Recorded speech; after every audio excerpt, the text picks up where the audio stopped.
Hi guys, నేను మీ శ్రీజని. Friends, ఈరోజు మనము మల్టీ డిసిప్లినరీ సబ్జెక్ట్ గురించి తెలుసుకుందాము. లేకపోతే దీన్ని మేనేజరియల్ ఎకనామిక్స్ అని కూడా అంటారు, లేకపోతే బిజినెస్ ఎకనామిక్స్ కూడా అంటారు.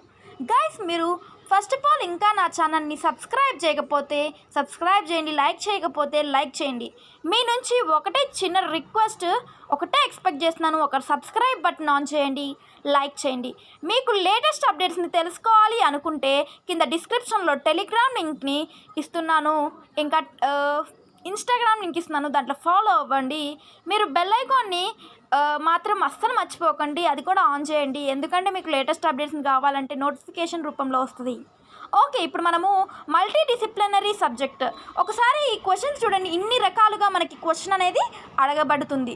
ఓకేనా? ఫస్ట్ క్వశ్చన్ చూడండి, explain why business economics is considered a multi disciplinary subject. ఇలాగ కూడా క్వశ్చన్ అనేది అడుగుతారు ఎగ్జామ్లో. ఇంకొకటి చూడండి, discuss the multi disciplinary nature of business economics అని కూడా ఇలాగ కూడా క్వశ్చన్ అనేది అడగొచ్చు. ఇంకొకటి చూడండి, discuss how business economics linked with disciplines, అంటే మల్టీ డిసిప్లైన్స్. ఓకేనా? అలాగ కూడా క్వశ్చన్ అనేది అడగొచ్చు. నెక్స్ట్ చూడండి, managerial economics or business economics అన్నా కానీ మీరు ఇదే ఆన్సర్ రాయాలి. ఓకేనా గైస్? ఓకే, ఇప్పుడు మనం ఆన్సర్లోకి వెళ్తే ఏముందంటే చూడండి, business economics is also known as managerial economics. Managerial economics is multi discipline in nature as it is linked with different disciplines. ఇక్కడ ఏం చెప్తున్నారు, బిజినెస్ ఎకనామిక్స్ అనేది మనం దాన్ని ఏమనొచ్చు, బిజినెస్ ఎకనామిక్స్ అనేదాన్ని మేనేజరియల్ ఎకనామిక్స్ కూడా అనొచ్చు. ఓకేనా? Next, managerial economics is a multi discipline in nature. డిసిప్లైన్స్తో కూడిన డిఫరెంట్ డిసిప్లైన్స్ ఉంటాయి దీంట్లో మేనేజరియల్ ఎకనామిక్స్లో. ఓకేనా గాయస్? అవి ఏమేమి ఏంటి అని చూద్దాం మొత్తం. Next, every managerial decision and managerial acts expects maximum output and maximum profit and less input.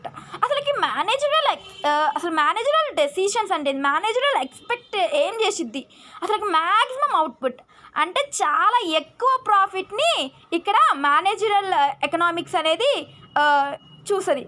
తర్వాత లెస్ ఇన్పుట్ ఉంటుంది, చాలా తక్కువ ఖర్చు పెడతాము, ఇంకా ఎక్కువ ప్రాఫిట్ చేయాలి.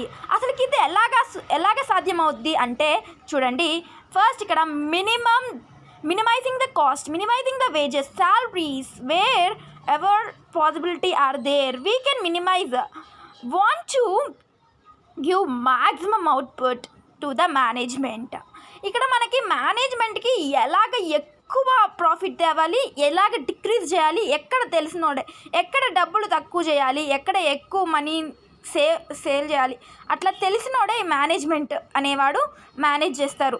అసలుకి ఏంటంటే అసలు మేనేజరల్ ఎకనామిక్స్ అంటే ఏంటంటే డబ్బు అనేది ఎక్కువ ఖర్చు చేయకుండా తక్కువ ఎక్కడెక్కడ తగ్గిస్తాడు, వేజెస్ దగ్గర, సాలరీస్ తగ్గించే దగ్గర, ఎక్కడైతే పాసిబుల్ ఉంటుందో కాస్ట్ ఎలా తగ్గిస్తారు, ఎక్కడైతే కాస్ట్ తగ్గియాలి అని ఉందో అక్కడ తగ్గించి మరి మనం ఎక్కువ ప్రాఫిట్ అనేది తెచ్చుకుంటాము. అది ఎలా సాధ్యమైద్ది, ఏమేమి ఉన్నాయి, ఏం డిసిప్లైన్స్ ఉన్నాయి, ఇదంతా చేయాలి అంటే చూద్దాము రండి. First, this is the main ambition to managerial economics. ఇది మొత్తం ఏంటిది, మెయిన్ అంబిషన్ అంట, ఎలా తగ్గియాలి, ఎలాగ ఇంక్రీజ్ చేయాలి ప్రాఫిట్ అనేది. ఓకేనా? ఓకే, నెక్స్ట్ చూడండి, managerial economics means the application of economics theory of the problems of manager. అసలు ప్రాబ్లమ్స్ అనేది ఎలా సాల్వ్ చేయాలి, అసలుకి ఎలా ప్రాబ్లమ్స్ సాల్వ్ చేయాలి అంటే ప్రైస్ డిటర్మినేషన్. ప్రైస్ అనేది ఏ ప్రోడక్ట్ ఎంత ఉండాలి, ఏ ప్రోడక్ట్ ఎక్కువ ఉండాలి, ఏ ప్రోడక్ట్ తక్కువ ఉండాలి, అలా డిటర్మినేషన్ చేసేదే managerial economics or price determination అంటాము. నెక్స్ట్ చూడండి, డిమాండ్ ఫోర్కాస్టింగ్. డిమాండ్ అనేది ఎంత ఉంది, ఎంత పెట్టాలి, ఎంత తగ్గియాలి, ఎంత ఉంచాలి అనేది తెలిసినోడే డిమాండ్ ఫోర్కాస్టింగ్. ఇది మేనేజరల్ ఎకనామిక్స్ ఒక పార్ట్. నెక్స్ట్ చూడండి, ఇంకొకటి ఏముంది, కాస్ట్ కంట్రోల్. కాస్ట్ అనేది ఎట్లా డిక్రీజ్ చేయాలి అని తెలిసింది ఇది మేనేజరల్ ఎకనామిక్స్. ఇప్పుడు మనము కాన్సెప్ట్స్ ఆఫ్ మేనేజరల్ ఎకనామిక్స్ గురించి చూద్దాము. ఇక్కడ చూడండి, ఇక్కడ నేను రాశాను చూడండి, concepts and techniques of managerial economics is applied. ఈ కాన్సెప్ట్స్ ఏమేమి కాన్సెప్ట్స్, ఇంకా మేనేజరల్ ఎకనామిక్స్ అంట దేనికి అప్లై చేస్తే, డిసిప్లైన్స్కి అప్లై చేస్తే ఎలా ఉంటుంది, ఏంటిది, ఎలా సాల్వ్ చేసిద్ది చూద్దాము. ఓకేనా? ఓకే, ఇప్పుడు చూడండి, managerial economics and decisions making. Managerial ఎకనామిక్స్కి డెసిషన్ మేకింగ్కి ఏంటి సంబంధం చూద్దాము. ఫస్ట్ ఇక్కడ చూడండి, decision making is the important role in business. Decisions are taken by depending on the organization. Taking decisions to demand not their supply, production, invest, utilize, how to decrease, etc. మనము అసలుకి బిజినెస్లో చాలా very important crucial role ఏంటి, మనం decisions ఎలా తీసుకున్నామో దాన్ని బట్టి మనకి ప్రాఫిట్స్ ఇవన్నీ ఉంటాయి. మనం ఒక్కటైనా తప్పు చేసామనుకోండి, ఆ డెసిషన్ మేకింగ్లో ఏదైనా ఒక్కటైనా రాంగ్గా తీసుకుంటే బిజినెస్ మొత్తం కొలాప్స్ అయిపోద్ది, చాలా లాసెస్ వస్తాయి. సో మనము డెస్ట్రాయ్ చేస్తాము. సో అలాగా మన డెసిషన్ మేకింగ్లో చాలా వెరీ క్రూషియల్ రోల్. సో చాలా జాగ్రత్తగా తీసుకోవాలి డెసిషన్స్ తీసుకునేటప్పుడు. ఓకే, నెక్స్ట్ చూడండి, మేనేజరియల్ ఎకనామిక్స్ అండ్ మ్యాథమెటిక్స్. ఇక్కడ చూడండి, mathematic concepts and tools are widely used in managerial economics. Economic logic to solve problems related to how business should be minimize the cost, how to minimize the profits, how to most optimize sales. The concepts of mathematics are used geometry, calculus, algebra. ఇక్కడ మనకి అసలుకి mathematics ఎలా use అయ్యిద్ది managerial ఎకనామిక్స్లో అంటే మనం వైడ్గా use చేస్తాం ఇది. ఓకేనా? దేంట్లో మేనేజరల్ ఎకనామిక్స్లో మ్యాథమెటికల్ కాన్సెప్ట్స్ అనేవి చాలా ఎక్కువ యూజ్ చేస్తాము.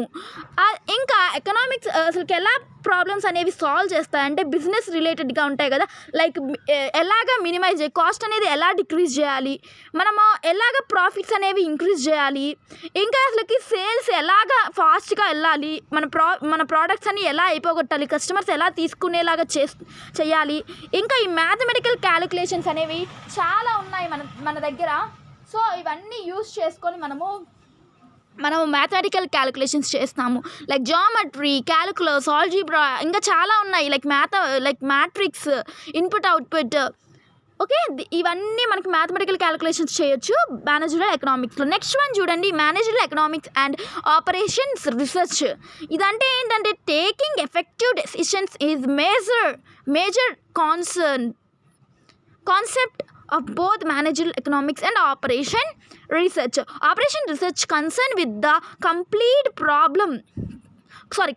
problem solving of the management, men, machine, materials and money, demand, analysis and quality of management. ఇక్కడ ఏం చెప్తున్నారంటే మేనేజరల్ ఎకనామిక్స్లో మనకి మోస్ట్ ఏంటంటే దానికి ఎఫెక్టివ్ డెసిషన్స్ అంటే చాలా చాలా మంచి డెసిషన్స్ తీసుకోవాలి. దేనికి మధ్య మేనేజరల్ ఎకనామిక్స్ ఇంకా ఆపరేషన్ రీసెర్చ్కి చాలా మంచిగా తీసుకోవాలి డెసిషన్స్ అనేవి. నెక్స్ట్ ఇప్పుడు ఇది ఆపరేషన్స్ రీసెర్చ్ అనేది మనకి దేనికి యూజ్ అయ్యిద్దంటే మనము సాల్వ్ చేయాలి ప్రాబ్లమ్స్ అనేవి. ఎలాంటి పెద్ద కాంప్లెక్స్ ప్రాబ్లమ్స్ ఉంటాయి కదా, అవి సాల్వ్ చేయాలి. లైక్ ఎలాగంటే మెటీరియల్స్ మనం యూజ్ చేసే మెటీరియల్స్ చాలా మంచిగా ఉండాలి, మనీ ఎలా ఉండాలి, డిమాండ్ ఎలా ఉండాలి, ఇంకా క్వాలిటీ అనేది చాలా మంచిగా ఉంటేనే కదా మన ప్రోడక్ట్స్ అనేవి పోయాయి. సో కస్టమర్స్ అనేది చాలా అట్రాక్ట్ అవ్వాలి మన ఆపరేషన్స్ రీసెర్చ్ని బట్టి ఇది. ఓకేనా? Quality management, analysis management, demand management, ఇలా అని చాలా ఉంటాయి. ఓకేనా? నెక్స్ట్ ఇప్పుడు మనము మేనేజ్మెంట్ ఎకనామిక్స్ అండ్ అకౌంటింగ్ గురించి చూద్దాము. ఓకేనా? సో గైస్, నేను మీ దగ్గర నుంచి ఒకటే ఎక్స్పెక్ట్ చేస్తున్నాను, ఒక చిన్న లైక్ చేయండి, షేర్ చేయండి, మీ ఫ్రెండ్స్కి కూడా షేర్ చేస్తే అందరు చూస్తారు కదా, వాళ్ళు కూడా మీ ఇలాగే చదువుకుంటున్నారు కదా ఎగ్జామ్స్కి. సో వాళ్ళకి హెల్ప్ అయ్యిద్ది, ప్లీజ్ వాళ్ళకి షేర్ చేయండి ఫస్ట్. ఓకేనా? ఓకే, మీ గ్రూప్స్లో పెడితే వాళ్ళే చూస్తారు. ఓకే, అన్ని సబ్జెక్ట్స్ ఉన్నాయి, ఒక సబ్జెక్ట్ కాదు కదా ఈ ఛానల్లో ఉంది. ఆల్ 1-1 ఉంది, 1-2 ఉంది, 2-1లో కూడా ఉన్న సబ్జెక్ట్స్ మొత్తం ఉన్నాయి. ఎవరికైనా బ్యాక్లాగ్స్ ఉన్నా కానీ చాలా యూజ్ అయ్యిద్ది. ఓకేనా? హెల్ప్ చేసిన వాళ్ళు అవుతారు, ప్లీజ్ హెల్ప్ చేయండి అందరికీ. ఓకే, ఇప్పుడు మనం మేనేజరల్ ఎకనామిక్స్ అండ్ అకౌంటింగ్ అంటే ఏంటి అసలు చూద్దాం రండి. సో గైస్, ప్లీజ్ సబ్స్క్రైబ్ కూడా చేయండి మర్చిపోకుండా. Managerial economics is closely related to accounting. It is recording the financial operations of a business firm. A business is started with the main aim earning profits. Capital is invested or employs for purchasing properties such as building, furniture, etc. and meeting the current expenses. ఇట్లకి ఇది ఎందుకు use అయింది accounting అనేది, మనమైనా particular like fixed అసెట్స్ని కొనడానికైనా ఏదైనా వచ్చిన డబ్బులని మనం ఒకదానికి లైక్ మెషిన్స్ కొని దాంట్లో ప్రోడక్ట్స్ చేయడానికి మెషిన్స్ కొంటాము, లైక్ బిల్డింగ్ కొంటాము, ఏ ప్లేస్లో ఉండాలి, ఏ ఏరియాలో ఉండాలి అని చూస్తాము, ఫర్నిచర్ కొంటాము, ఏ ప్రోడక్ట్ చేస్తే ఎలా ఉంటుంది, ఆ ప్రోడక్ట్స్ ఎక్కడ పెట్టాలి, ఏంది ఎంప్లాయిడ్, ఓకేనా, ఎలా పర్చేస్ చేయాలి, ఎలా ప్రాపర్టీస్ని పర్చేసి దాంట్లో మనము సెక్యూర్ చేస్తాము ఇవన్నీ, ఓకేనా, అకౌంటింగ్లో, ఓకేనా, రికార్డ్ చేస్తాం ఫైనాన్షియల్ ఆపరేషన్స్ అనేవి, ఓకేనా. ఇవన్నీ ఏంటివి, managerial economics accounting. Next one చూడండి, psychology. Managerial economics and psychology. అసలు సైకాలజీ అంటే ఏంటిది, ఒకరి గురించి ఒకరి మైండ్లో ఏముంది ఏంటి, అది ఉన్నాడు చాలా గొప్పవాడు, ఎవరి పక్కన గురించి తెలుసుకునేవాడు అంటే వాళ్ళ ముఖం చూసి వాళ్ళ ఫేస్ ఎక్స్ప్రెషన్స్ చూసి తెలుసుకునేవాడు చాలా అదృష్టవంతుడు వాడు, ఓకేనా. ఎలాగ ఏంటి చెప్తాను చూడండి. The psychology helps in understanding the human mind's behaviors, attitude, motivations of microeconomics variables such as consumers, suppliers, investors and workers of an employee, which are a very important role in the managerial economics. అసలు managerial economics లో చాలా very important crucial role ఏంటంటే psychology. పక్క వాళ్ళ బ్రెయిన్లో ఏముంది అని తెలుసుకునేవాడే ఒక బిజినెస్ మ్యాన్. ఒక బిజినెస్ మ్యాన్ అవ్వాలంటే మనకి తెలియాలి, తెలివి చాలా ఉండాలి. పక్కన వాళ్ళు ఏమనుకుంటున్నారు మన గురించి, మన బిజినెస్ గురించి ఏమనుకుంటున్నారు, మన వాళ్ళతో ఎలా మెలగాలి, ఏంటి వాడు ఎలాంటోడు అని తెలుసుకొని వాళ్ళతో ఎలా ఉండాలి, ఏంటి సప్లయర్స్తో ఎలా ఉండాలి, ఎంప్లాయర్స్తో ఎలా ఉండాలి అని తెలిసినోడే మేనేజరల్ ఎకనామిక్స్లో పనికొస్తాడు, బిజినెస్ మ్యాన్గా పనికొస్తాడు, ఓకేనా. చాలా తెలివి ఉండాలి బిజినెస్ మ్యాన్ అవ్వటానికి, ఓకేనా. Managerial economics and organisation behaviour. ఇక్కడ managerial economics and organisation behaviour అంటే అసలు ఆర్గనైజేషన్లో ఎలా ఉండాలి, ఆ బిహేవియర్, ఆ నేచర్ ఎలా ఉండాలి ఏంటి చూద్దాము రండి. Organisation behaviour facilities a manager to study and develop the behaviour of the business by coordinate the manager behavior with that owner. It reduces the conflicts, helps in motivation, increase organization and efficiency, development of positive attitude. అసలు ఆ మేనేజర్కి ఎవరు వాడు, manager. ఆ manager అనేవాడు చాలా ఎలా ఉండాలి, చాలా ఎక్కువ ఇంటెలిజెంట్గా ఉండాలి, ఇంకా పక్క వాళ్ళ బిహేవియర్స్ అన్నిటినీ తెలుసుకోవాలి, ఆ పక్కన వాళ్ళతో ఎలా మెలగాలి, ఎలా బిహేవియర్ ఉండాలి అని తెలిసినోడు, ఇంకా చాలా మోటివేషన్ ఇస్తూ ఉండాలి వాళ్ళకి, ఎంప్లాయీస్ అనే వాళ్ళకి. ఇంకా ఇలాగా మనకి ఓనర్కి ఇంకా ఎవరికి, మేనేజర్కి ఇద్దరికి మధ్య కమ్యూనికేషన్ బాగా ఉండాలి. సో బిజినెస్ మంచిగా రన్ అవ్వాలంటే నెక్స్ట్ అప్పుడు పాజిటివ్ యాటిట్యూడ్ ఉంటుంది, మోటివేషన్గా ఉంటుంది, ఇంకా గొడవలు రావు, కాన్ఫ్లిక్ట్స్ రావు. చాలా ఆర్గనైజేషన్ అనేది గోల్, దాని గోల్ ఏముంది ఆర్గనైజేషన్కి, ఆ బిజినెస్కి గోల్ ఏముందో ఆ గోల్కి రీచ్ అవుతారు, ఓకేనా, సక్సెస్ అవుతారు. ఓకే గాయస్, అర్థమైందా. ఇది మేనేజరల్ ఎకనామిక్స్ అండ్ ఆర్గనైజేషన్, లేకపోతే మల్టీ డిసిప్లైన్స్ ఉంటాయి దీంట్లో ఇవి. ఓకే, అర్థమైంది అనుకుంటున్నాను గాయస్. ప్లీజ్ లైక్ చేయండి, షేర్ చేయండి, సబ్స్క్రైబ్ చేయండి. ఓకే, ఇంకా మీకు ఏమైనా బ్యాక్లాగ్స్ ఉన్నాయా ప్రీవియస్గా, లైక్ 1-1లో, 1-2లో, 2-1లో, ఆ బ్యాక్లాగ్స్ అన్ని సబ్జెక్ట్స్ నా దగ్గర ఉన్నాయి. మీరు కింద డిస్క్రిప్షన్లో టెలిగ్రామ్ లింక్ ఇస్తున్నాను, దాంట్లో ఫాలో అవ్వండి. ఇంకా ఇన్స్టాగ్రామ్ లింక్ ఇస్తున్నాను, దాంట్లో ఫాలో అవ్వండి. అక్కడ మెసేజ్ చేయండి, ఏ సబ్జెక్ట్ కావాలో ఆ సబ్జెక్ట్ నేను అక్కడ పెడతాను. ఓకేనా, థ్యాంక్ యూ.